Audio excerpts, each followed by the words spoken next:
Assalamualaikum. In this video, how to carve text in photopea. Let's begin. First of all, create a new layer and select the text tool, type tool, right click on your mouse, then type tool and select the text color. I use black, size, then click and type carve text, then click OK. Double click, then select and increase the size, text size.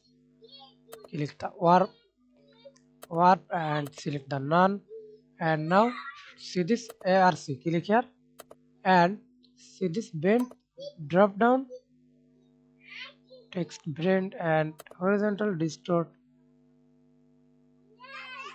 0%, vertical distortions okay. Thanks for watching video. Please subscribe to my channel, like, comment, share.